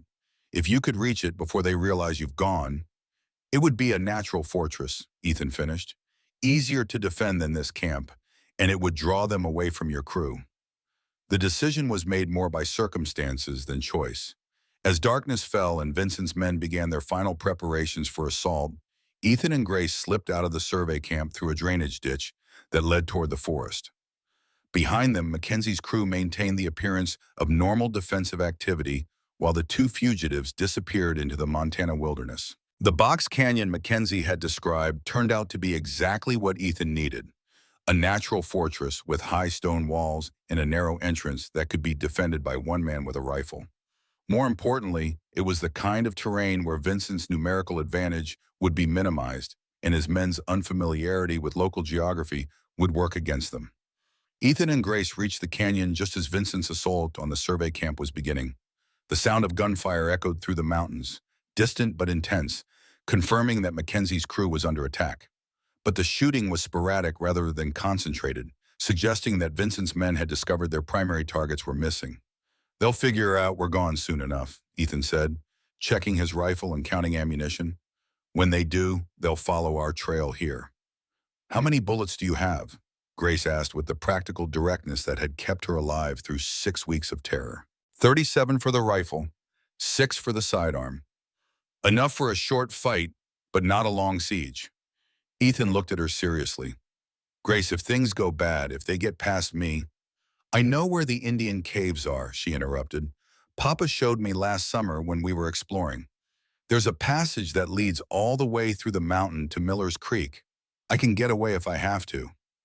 Thomas Harper had prepared his daughter well for life in Montana Territory, teaching her practical skills and geographic knowledge that could mean the difference between survival and death. Even from the grave, he was still protecting her. The first of Vincent's men appeared at the canyon entrance just after midnight, moving cautiously through moonlight that turned the snow-covered landscape into a black and white photograph. Ethan counted them as they positioned themselves. 8 men, which meant 4 were probably still attacking the survey camp or had been casualties of Mackenzie's defense. Vincent Cross himself appeared last, his expensive coat now torn and dirty, his face showing the strain of a man who'd gambled everything on one final throw of the dice. He moved with the desperate energy of someone who knew that failure meant death, either at the hands of federal authorities or Boston creditors who didn't forgive debts or betrayals. Blackwood! Vincent's voice echoed off the canyon walls. I know you're in there. Send out the girl, and I'll let you walk away. Counteroffer, Ethan shouted back. Surrender now, and I'll make sure you live to see trial. Vincent's laughter was harsh and bitter. Trial? You think this ends in a courtroom? My Boston creditors don't care about territorial law or federal jurisdiction. They want their money or my life, and since I can't give them their money... His voice trailed off, but the implication was clear. Then you've got nothing to lose by doing the right thing for once. The right thing? Vincent's voice cracked with something that might have been hysteria. I've been doing the right thing my whole life, served my country in the war, built businesses, created jobs, contributed to civilization. But it wasn't enough. It's never enough. Ethan understood then that Vincent Cross wasn't just a criminal. He was a man who'd been broken by circumstances beyond his control and had chosen to break others rather than accept his own destruction. It didn't excuse his crimes, but it explained the desperate fury that had driven him to murder innocent families. "Maybe not," Ethan called back, "but Grace Harper doesn't deserve to pay for your mistakes. Let her go, Vincent. Fight me if you want, but let the child go. The child is worth $72,000. She's my only chance to settle my debts and disappear before my creditors decide to settle them permanently." The negotiation was over. Vincent Cross had chosen his path, and it led through Grace Harper's death to whatever salvation he thought money could buy. There would be no peaceful resolution, no last-minute recognition of right and wrong, only violence, and whoever survived it. The assault began with systematic rifle fire designed to keep Ethan pinned down while Vincent's men advanced to better positions. But the canyon's geography worked against the attackers, funneling them into areas where Ethan's defensive fire could be most effective. He'd fought in enough battles to understand how terrain influenced tactics, and this terrain favored the defender. For 2 hours, the battle raged in the confined space of the box canyon. Vincent's men were professionals, but they were fighting uphill against an enemy who knew the ground and had nothing to lose. Ethan's ammunition dwindled steadily, but so did Vincent's manpower as accurate rifle fire found its targets in the darkness. By dawn, only 3 of Vincent's men remained alive, and Vincent himself was wounded in the shoulder where one of Ethan's bullets had found its mark. The expensive coat was now soaked with blood, and Vincent's face showed the gray pallor of a man in shock. "It's over, Vincent!" Ethan shouted from his position behind a boulder. "Your men are dead or dying. Federal marshals will be here soon. Surrender now." "Never mind." Vincent's voice was weaker now, but still filled with desperate determination. "I'd rather die fighting than hang for something I never wanted to do." The final assault came just as the sun was rising over the canyon walls, painting the snow red with reflected light. Vincent and his 2 remaining men charged Ethan's position with the fury of the damned, firing as they advanced, screaming challenges that echoed off the stone walls. Ethan's rifle spoke twice, precisely, and 2 men fell. But Vincent kept coming, his sidearm blazing, his wounded shoulder forgotten in the adrenaline rush of mortal combat. They met behind the boulder where Ethan had taken his stand, 2 men who represented different visions of justice and survival in Montana territory. Vincent was younger, desperate, driven by the knowledge that capture meant death. Ethan was older, calmer, fighting for the life of a child who represented everything decent in a violent world. The struggle was brief but decisive. Vincent's desperation was no match for Ethan's experience and the righteous fury of a man protecting an innocent. When the shooting stopped, only 1 man was left standing. Grace emerged from the Indian caves where she'd hidden during the final assault, her young face showing relief and exhaustion and the beginning of hope. She ran to Ethan, who gathered her in his arms with the careful tenderness of a man who understood that some things were more precious than gold, or land, or revenge. "Is it over?" she asked. "It's over," Ethan confirmed, looking at Vincent Cross's body and feeling something that wasn't quite satisfaction, but wasn't regret either. Vincent can't hurt anyone else now. Federal marshals arrived 6 hours later, led by a territorial judge who took statements and examined evidence with the thoroughness of a man who understood that this case would set precedents for law enforcement across the frontier. The conspiracy had involved enough money and enough prominent people that its resolution would reach newspapers in Chicago and New York. Benjamin Pierce was arrested in Millbrook and charged with conspiracy to commit fraud and accessory to murder. The evidence Thomas Harper had collected proved that Pierce had been Vincent's partner from the beginning, using his position at the bank to facilitate the land fraud and intimidate potential witnesses. The other Homestead families who'd been victimized received compensation from Northern Pacific Railroad, which preferred to settle claims quietly rather than face years of litigation. Rosa Chen was appointed as the new bank president, becoming the first Chinese-American woman to hold such a position in Montana Territory. Spring came early to Montana Territory in 1886, melting the snows that had covered the landscape during the winter of violence and revealing green grass and wildflowers that promised renewal and hope.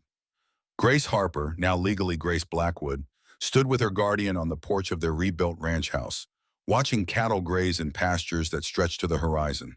The Northern Pacific Railroad had completed its survey and begun construction through the mountain passes, bringing jobs and prosperity to communities that had struggled through years of economic uncertainty. The right-of-way payments had funded improvements throughout the territory, including new schools and hospitals that would serve future generations.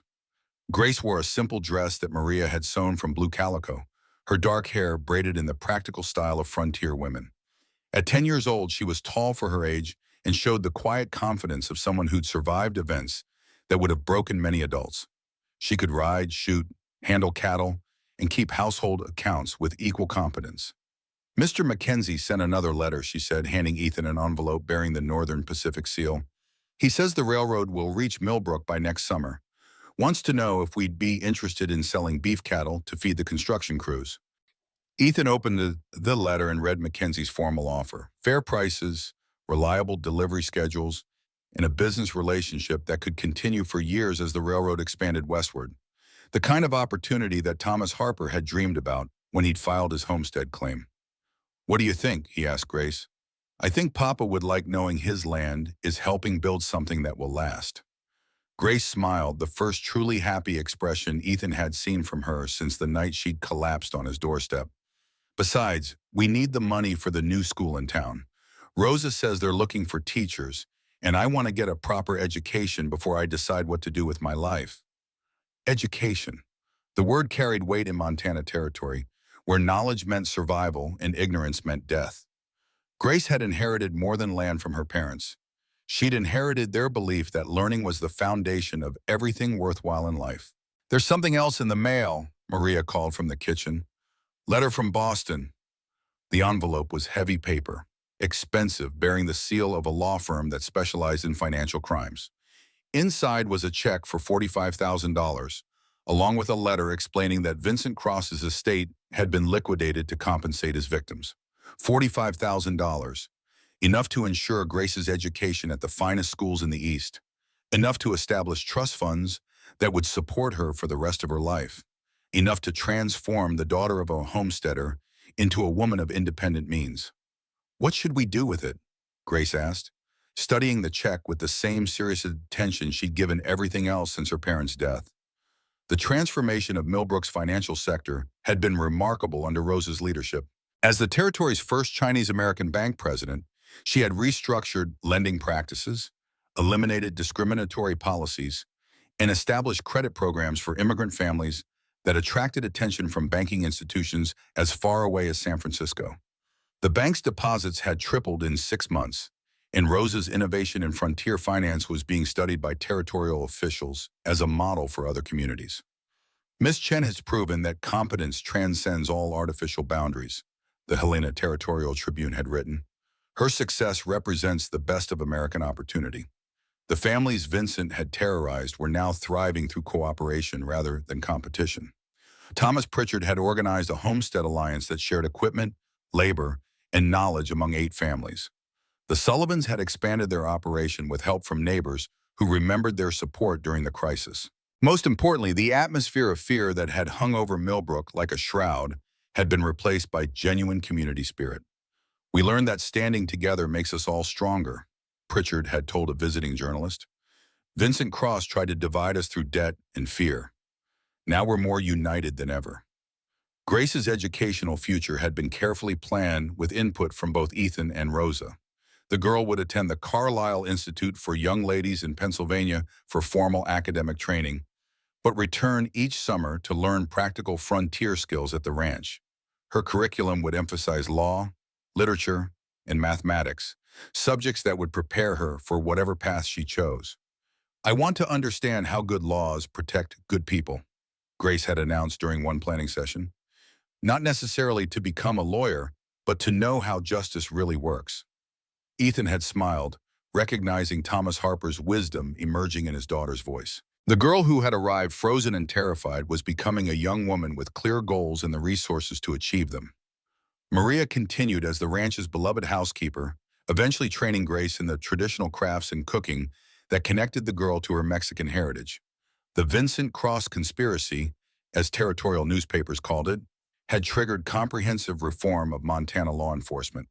Marshal Kane's detailed documentation had exposed corruption, reaching from local sheriffs to territorial judges. 12 officials had been removed from office, and the territorial governor had established new oversight procedures for all land transactions involving railroad interests. The Northern Pacific Railroad, grateful for the resolution of the fraud case, had endowed a law enforcement training academy in Helena. The curriculum emphasized honest investigation techniques, proper evidence handling, and ethical conduct standards that would serve as a model for other Western territories. Most significantly, the case had established legal precedents for federal intervention in territorial corruption cases. Legal scholars from as far away as Harvard Law School were studying the Vincent Cross prosecution as an example of how federal authority could be used to protect individual rights against local corruption. This case proved that justice can triumph over money and influence, wrote the Montana Territorial Law Review, when honest individuals are willing to stand up for what's right, regardless of personal cost. Ethan looked out across the ranch that had become their shared home, thinking about Thomas Harper's dreams and the future ahead, and the future that stretched before them like an unmapped territory full of promise and possibility. Half goes into trust for your education, he said finally. Half goes toward building the kind of life your parents wanted for you. Good land, good neighbors, and the freedom to choose your own path. Grace nodded solemnly, understanding that money was just another tool, like the branding irons and surveying equipment that shaped the frontier. What mattered wasn't the tool itself, but the wisdom and character of the person who used it. That evening, as the sun set over the mountains and the first stars appeared in the Montana sky, Grace and Ethan hung a new sign beside their gate. Hand-carved from pine timber and painted with careful lettering, it read, Blackwood and Harper Ranch, founded 1886. Some families were born from blood. Others were forged in fire and tested by adversity until they became stronger than anything nature or man could devise. Grace Harper had lost her parents to violence and greed, but she'd gained something equally valuable, a guardian who understood that love was measured not in words but in actions, not in promises, but in presence during the moments when presence mattered most. The frontier had always been a place where people reinvented themselves, where the past mattered less than the present and the future belonged to those brave enough to claim it. Grace Harper and Ethan Blackwood had claimed their future together, creating a family from choice rather than chance, and proving that justice, though delayed, was never denied to those willing to fight for it. Montana territory was changing, but the values that built it remained constant: courage in the face of adversity, loyalty to those who deserved it, and the unshakable belief that right would triumph over wrong if good people were willing to stand up when standing up mattered most. The story of Grace Harper and her guardian would be told for generations, a reminder that even in the darkest times, even when corruption seemed to control every institution and justice appeared to be for sale, individual courage could still change the world. One child at a time, one choice at a time, one stand against evil at a time. 10 years later, Grace Harper Blackwood would return from her Eastern education to establish the first law practice in Millbrook run by a woman. She would marry James McKenzie Jr., the railroad engineer's son, and raise 3 children who grew up hearing bedtime stories about courage, justice, and the night a frozen little girl knocked on the right door at exactly the right time. The ranch sign still hung beside the gate. Blackwood and Harper Ranch, founded 1886. Weathered by mountain storms, but never forgotten. Visitors often asked about the unusual partnership between a former cavalry soldier and a homesteader's orphaned daughter. Some families are born, Ethan would tell them, watching Grace teach her own children to brand cattle with steady, fearless hands. Others are chosen by providence and proved by trial. The best ones are built on love, tested by adversity, and strengthened by the knowledge that doing right matters more than staying safe. The frontier had taught them all its hardest lesson: that justice delayed is not justice denied, as long as good people are willing to stand up when standing up costs them everything they have to lose. And sometimes when the Montana wind was just right, visitors swore they could hear the echo of Thomas Harper's voice, carried on the breeze from Willow Creek, whispering a father's eternal gratitude to the man who'd kept his promise to protect what mattered most.